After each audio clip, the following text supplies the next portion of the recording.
Right, here at Twin Streams, we're looking at a place that depends entirely upon groundwater for its existence. We do not actually have any supply of municipal water whatsoever, and we really are concerned that any slimes dams that are placed on the headwaters of our river will impact upon the groundwater, and that is a very serious concern. Another thing that concerns us is the loss of sense of place. We're right in the middle of a forest. It's quiet, it's peaceful, plenty of bird life, plenty of animal life around us, and should the mining cause a lot of dust, should the mining cause a lot of noise, should there be light pollution, we are going to have big problems here. We will obviously lose customers that come here for the peace and quiet, the school groups that come here and want that isolation, that separation from normal humdrum crazy life in the cities. Twin Streams Environmental Centre, that's right on the streams in the catchment area of the mine. We don't know the consequences of mining, how it's going to threaten that environmental centre. By the way, it's the oldest environmental centre in the country, 60 years old. You know, there's so many things we don't know, and so many people have committed their lives to these places, have got jobs there, they're thriving.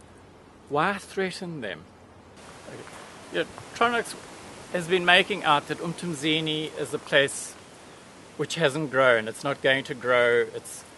They've commissioned a survey which says it's arrested development. You know, we've grown. 10 years ago when they started talking about the mine, there were 5 hotel B&B accommodation places. There are now 25. You know, there were 2 restaurants. There are now 6 or 8 restaurants.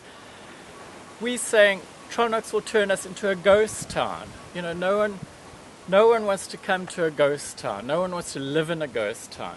The other things, the residents, how they feel about it. I mean, I went through the survey and read the personal comments. There was this thread going through everyone's comment about this is a jewel, this place is unique.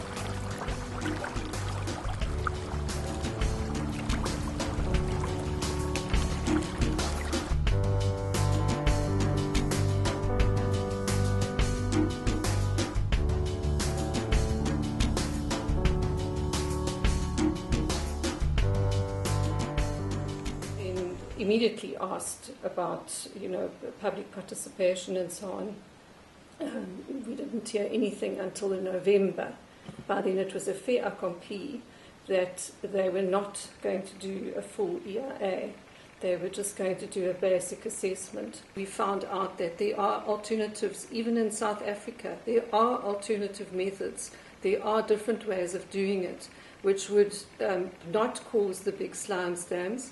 And then the other big concern with the slime dams, and that's why I think there's a problem now with the integrated water use license, because they've had to redo that, and at the moment that's open for comment, for re-comment, because it was previously open for comment, is that those slime dams will inundate 8 wetlands, and it can't be mitigated. And that's why Tronox have to come with these offsets. And just last week, we were now confronted with the latest thing. This is the offset management plan. It's probably the cheapest thing for them to do. But what we've learned now through our reading and the information that we've received is it's no longer socially acceptable.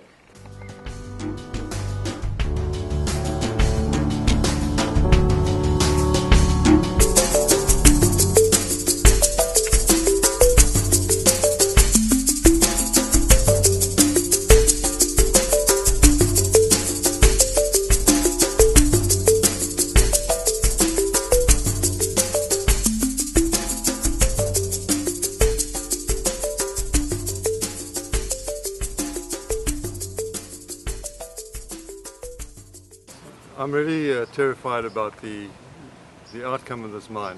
You know, we have the example at Hillendale, which is an environmental disaster. They've been trying for 12 years to try and rehabilitate it.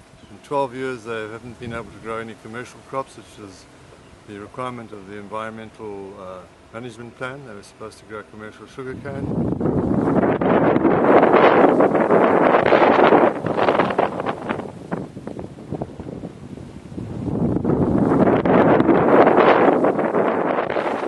Gaza Caravan Park is 100 meters from the mine.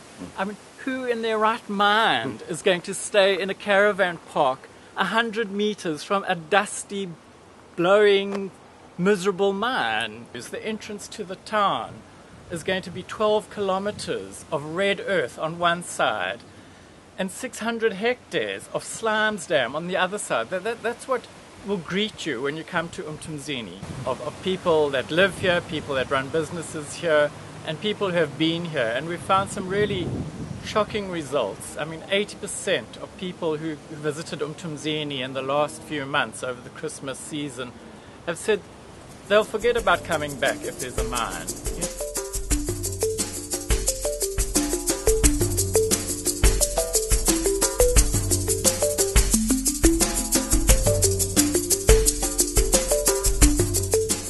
Now it was no longer the 1998 mine. It wasn't the small 2006 mine. It was the whole Bang chute. Well, it's one of our greatest concerns, the mining process that is intended, because it is so wasteful of land and of water. From our perspective, yes, I think we certainly still have specific issues around things like water balances that we feel haven't been fully reconciled. I think that on the Fairbreeze mine, probably the most critical issue from our point of view is around water resource management. And the mine itself, apart from using enormous volumes of water, affects other catchments that are also all protected. One of the most critical issues from a water point of view is really what the proposed mine and the water use is going to do to those water resources. It's quite critical that those protected areas are effective, because if they're not taking care of our conservation targets and they're not producing the goods and services that they are protected for, that means that the whole conservation and biodiversity estate in South Africa is being eroded. A town that has always been known as the jewel of the Zululand coast.